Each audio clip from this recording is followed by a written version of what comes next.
mostly excited about our partnerships with industry in that center. So ES2, again, it's a collaboration between industry and academia, 3 universities, and it's also highly collaborative, and the interest there is a very important one, which is it's a very green center. It's about reducing energy consumption in data centers, which consume about 2% of the nation's electrical energy and growing. CASP is about solar energy and using safe solar materials that are benign to the environment. And finally, NextSeas, which is headed by our Nobel laureate Stan Whittingham. And that one is a very well-funded center. It's been, Stan has been in he's one of the inventors of lithium-ion batteries. And he is continuing to be very active in research. And he has jointly just won the biggest grant that Binghamton has ever won, which is one of the BBRC grants, Bring Back Better. It's about bringing manufacturing back to the United States. And of course, he's primarily focused on lithium-ion batteries. And the whole idea is to try and do everything from basic research on nanomaterials to increase energy density in batteries, to building prototypes in a complete dry room that can handle that, to a mega factory that we're trying to, we have a entrepreneur trying to establish that in Endicott. So if all this comes to fruition, as we think it will over the next 2 years, Endicott, which was the major home of IBM in the area, will become a hub of activity for lithium-ion batteries, all the way from research to full manufacturing. So once again, thank you. Thank you for being at Binghamton. We're really delighted to have you here. I'm looking forward to a couple of days of really exciting presentations and sessions. We have world-class experts in the room and online. And I want to thank, I don't want to forget all our partners who are online today. Again, thank you all for being here. And with that, I would like to introduce Jim LeBlanc, who is our partner from GE. Thanks, Bahgat, and good morning, everybody. I'd like to add my welcome on behalf of GE and the GE Research Center to the 33rd Electronics Packaging Symposium. Special thanks to Binghamton University as our host site this year. And I have to tell you, being on the campus here and kind of feel the energy as the students are back, semester just starting, what a great backdrop for this event. And I think in my remarks I have over there, which I'll use as a cheat sheet now and then, I think I said what a beautiful late summer day. So not quite so beautiful out there, but it is a late summer day. I know everyone appreciates that these events don't happen without a ton of work. So I do really want to thank and congratulate the organizing committee on doing such a terrific job again of putting together the program. And let me just call them out by name here. So Benson Chan, Nancy Stoffel, Mark Schatt, Liang Yin, Dishit Parekh, Ram Katicha, Satya Raghavan, and Akrati Jain. Just another terrific program. And I also want to thank, of course, the rest of the crew, all the folks working behind the scenes, the logistics, so that what we see when we come in here and run through the days, seamless, but a ton of work by a lot of other folks to make that happen as well. I also want to acknowledge our sponsors, without whose support this event doesn't happen. So let me call them out as well. Lockheed Martin, ASE Group, Corning, GE, IBM, Binghamton, and the IEEE Packaging Electronic Devices Society. So thanks to those folks. You know, I've had the privilege for the last 7 years on behalf of the GE Research Center to do this kickoff. As I looked at some of my comments from previous years, just kind of struck by the growth in some of the core areas over that time frame. Power electronics, thermal management, printed additive electronics, along with the expansion in new application areas, things like millimeter wave. What else did I have here? Millimeter wave, harsh environment, high performance computing, just to name a few there. And adding new focus areas such as substrates as key enablers for further breakthroughs. I know we have a section specifically on that this year, so that's terrific. You know, it's fantastic to be here today in person for the 33rd EPS. And I have to also say, could there be a better time to be in this technology area? With the recent passage of the CHIPS and Science Act, it's a much needed shot in the arm for the semiconductor ecosystem. And I know we're all really looking forward to Frank Gale and his plenary talk, giving us NIST perspective on that and giving us the insights there as far as how we see that, how he sees that playing out, something that the whole audience here is very interested in. Also want to thank Jin Woo from AMD for being our first plenary speaker, and he'll share his insights and AMD's take on the integration of integrated circuits and packaging. Many of you are also probably aware that DARPA recently rolled out a BAA entitled Next Generation Microelectronics Manufacturing, which is intended to be a phased approach towards the establishment of a domestic center for R&D and manufacturing of 3D heterogeneous integrated microsystems through public-private partnerships.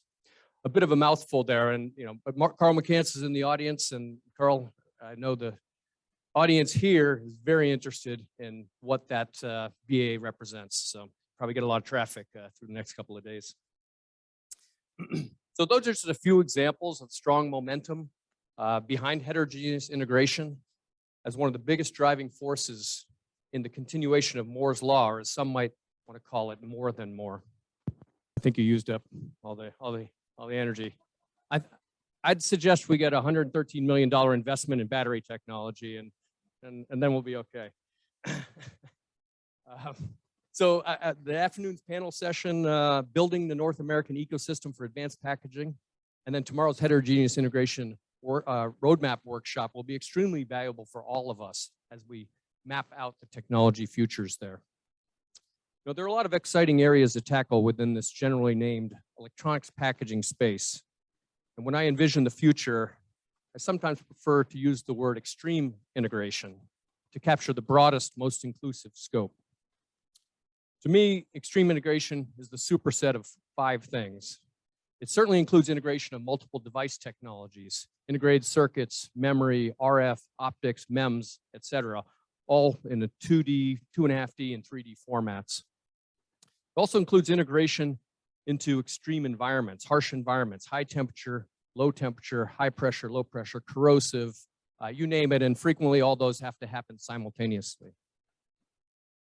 It also includes the integration of inorganic and organic devices, materials, so true biohybrids, including wearables and implantables, but even beyond that.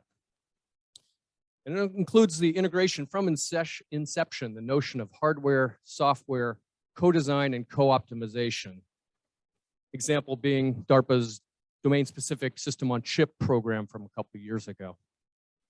And finally, it includes the incorporation of electronics more seamlessly into the environment around us,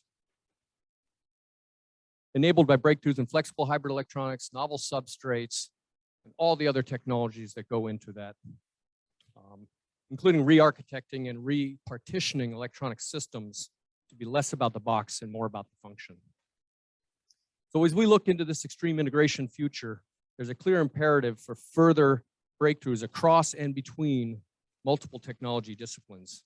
Novel devices and interconnects, enablers like power management, energy harvesting, new materials, novel thermal management approaches, and always keeping in mind the crucial nature of advanced manufacturing methods. Ensure that you have the right cost, performance, and scale. These topics and more are embedded in the symposium program.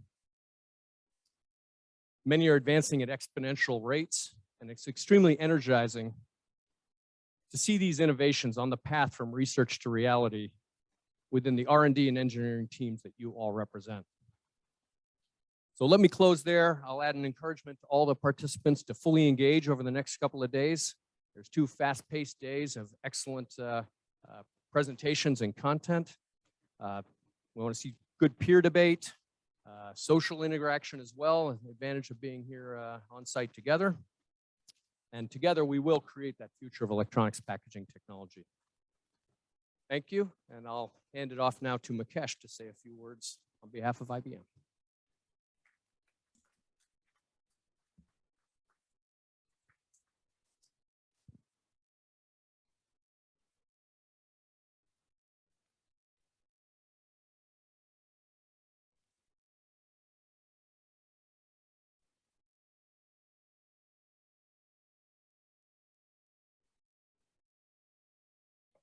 I have a small presentation that you'll be projecting, or should I project?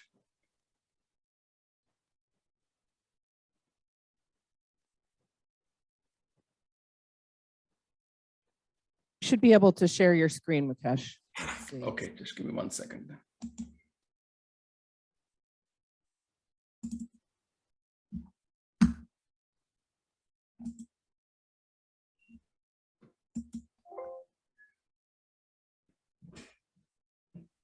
Can you see my screen? We can. Okay, perfect. Thank you very much, everyone. Thank you, Bahgat and Jim, for a great introduction. And first of all, I would like to thank and congratulate Binghamton University for hosting this very exciting 33rd Electronic Packaging Symposium. And I know I'm missing out on all the energy that's there in the room and in the university today. And however, we do have many of my colleagues from IBM who are participating with a lot of enthusiasm and energy. And I look forward to great engagement and learning for IBM and for all of you in this symposium. It's truly my honor to be able to again help and support this symposium.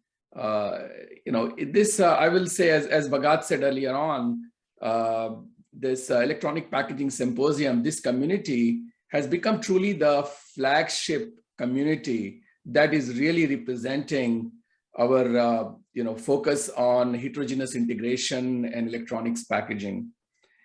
I will say that electronics packaging was not as exciting in some period of time in the past, but this community really stuck together and keep innovating.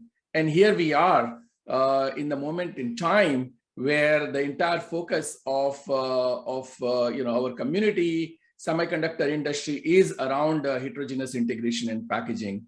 So I commend this community, all of you, that on continuing to invent and continuing to drive a strong packaging agenda and creating a platform so that the entire industry can now take off, and continue to charge, semiconductor innovation. On behalf of IBM, I wanted to share a little bit about what we are, and what we do is our focus. IBM is a computing company, and we continue to invent what's next in computing. That's where we are. So our view in computing is essentially just the way we are talking about packaging excitement. The computing industry as a whole is also going through a major inflection point where three branches of computing, what we call in a very simplified way of bits, neurons, and qubits, they are converging. It's a very exciting time where our traditional computing, or you can call classical computing, is continuing to make progress. However, neuron, or I would call it the computing associated with artificial intelligence or AI technology, has also taken off. And the demand for computing, especially for AI workload, is just growing at the speed of doubling every 3.5 months, much faster than what anyone would have expected or imagined for the need in the space of AI. So we continue to have a need for classical. AI has taken off.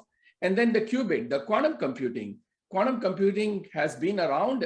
However, now it has really taken off.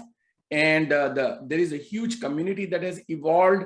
And IBM, as you know, have put together a very long-term roadmap.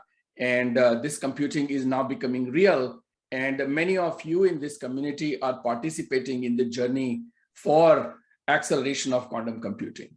So clearly, this is a very exciting time that three branches of computing have finally come together, and we are fortunate to be participating in that journey together with this community. A little bit of background about IBM Research. IBM Research continues to be a worldwide research organization. with a very, very strong focus on, fundamental science, but at the end of the day, towards impact on what's next in computing. IBM Research has about 3,000 researchers worldwide in many disciplines, and we really believe, and as you can see in many of our activities, in partnership and collaboration, as that's how, that's what's in our DNA, and that's how we continue to work and invent towards what's next in computing. To kind of describe to you, I talked about our worldwide effort, but at the heart of our entire research agenda, we have identified 4 pillars. We call it 4 pillars that build the future of computing. And these are the core technology areas where we are, significantly investing in the US as well as in some of our friendly countries where we have labs. Hybrid cloud is essentially around infrastructure, which essentially covers all the way from semiconductor technology, packaging technology to system technology to essentially build the infrastructure, because it's very important that we build things which can then drive the workload demand on top of it. The second pillar of our strategy is around AI, where we are developing new both hardware technology and software technology to essentially to meet the demand for the AI workload. And that's an area that is really very exciting in IBM, in the world, where the way we work, the way we interact, and the amount of capability that this technology can enable is just enormous. And that differentiation will come through innovation in the full stack, both in the hardware technology as well as in the software technology. Security continues to be a very fundamental pillar at IBM, because at the in our world, having the right security, having the right cryptography technology. In fact, very recently NIST announced post-quantum cryptography algorithms standards, and we are very proud to be participating in all of those security technology, both developing the best algorithm as well as best hardware technology to be able to provide the highest level of security for the kind of compute that we are developing. And finally, quantum technology, that is a big area, essentially that industry is getting created, and we are helping not only create the technology, hardware technology and software technology, but also the entire workforce, the education program, the internship program, so that the right curriculum in universities, so that that entire community can evolve and participate in this journey together. So these are our 4 foundational or the pillars of technology that we drive essentially towards a goal of creating this future of computing that is in front of us. Now we are here together in the broadly speaking in the space of semiconductor technology, and semiconductor innovation is actually the foundation. It's the foundation for all the 4 pillars that I talked about earlier on. Everything that we talk about, whether it's all the way from classical computing to quantum computing, all of that relies on the foundational semiconductor technology. And that's why semiconductor technology is at the heart of everything we do, everything that IBM does, and everything now the community as a whole has realized how critical the role of semiconductor technology is. Now, inside semiconductor technology, the way we look at it is that there are, broadly speaking, 3 areas that we collectively as a community are focusing on. At the bottom, transistor scaling is still continuing. It's hard, it's difficult, it has slowed down, but it's not it's not stopping. There is continuous innovation in new device structure, new lithography technology, new materials innovation. So that journey continues. That's a base technology, the transistor scaling technology that we continue to work towards improving. The middle section is the interconnect scaling. Now, very recently, as you see, the interconnect scaling has again taken off, and there are more newer areas of scaling that are getting introduced, such as not only the scaling on the top, the traditional wiring level, but on the back side of the wafer, basically leveraging the backside power distribution, buried power rail, those type of technology elements that are getting introduced, so that the traffic jam or the number of wiring levels and the density can somehow be, I'll say the impact can be reduced a little bit by using backside of the wafer for wiring. So that's another area that is getting getting a lot of attention and focus. And finally, we are here today talking about heterogeneous integration and packaging and 3D integration. I will say that this is the area that will really supercharge and really accelerate the rate and pace at which semiconductor industry needs to evolve. And thanks to this community, thanks to all of you who have continued to work on improving this technology. And we are here at a point where now we have building blocks of this technology. We as a community are now introducing that as core of overall semiconductor ecosystem, and a path to accelerate or supercharge innovation in the field of semiconductor, which is the foundation for all of the computing that we're talking about. So I'm very excited that this conference is right in the middle of it. IBM has many papers that we'll be presenting, talking about our point of view, especially focused on the future of computing as well as heterogeneous integration.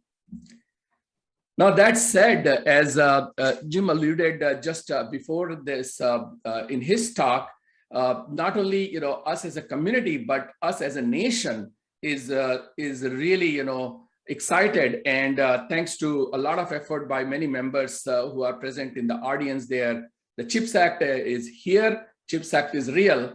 However, the focus on heterogeneous integration, and especially in this area, is just so central to especially to the R&D part of CHIPS Act that we are very pleased, and we are very happy to participate and help. Especially the area that we would like to encourage and focus is to drive an open chiplet ecosystem, because the more we can collaborate, the more industry can accelerate and can move faster. So clearly, working through both NSTC as well as NAPMP program are asking for ways to accelerate this broad heterogeneous integration and packaging technology.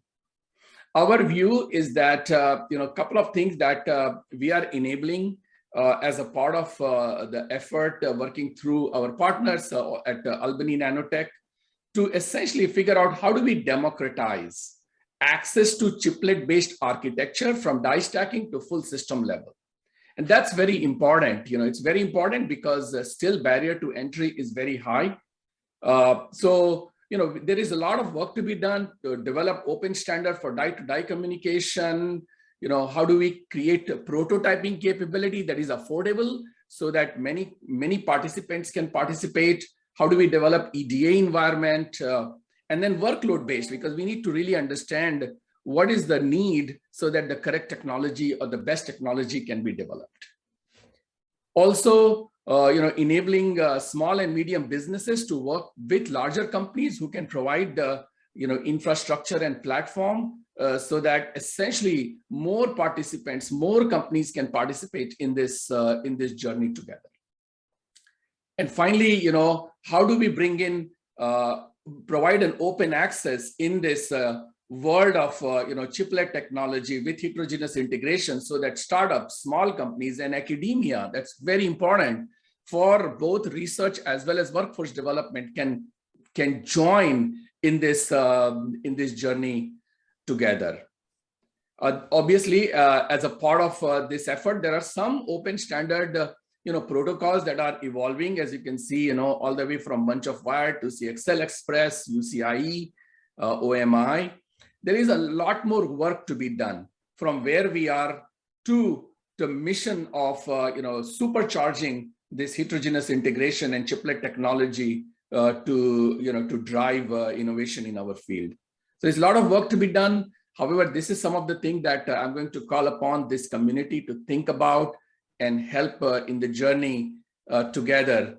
And with the help from CHIPS Act, this is like a once in a generation opportunity.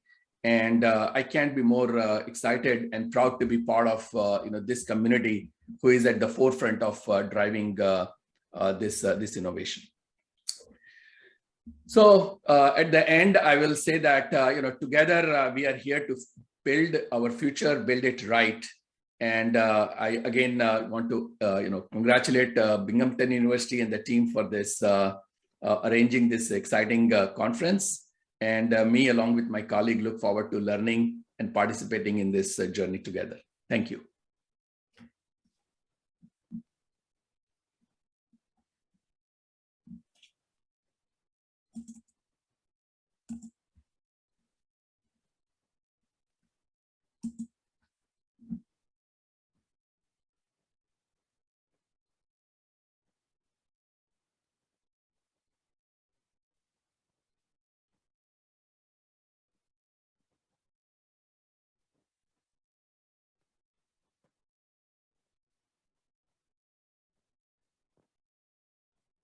Great.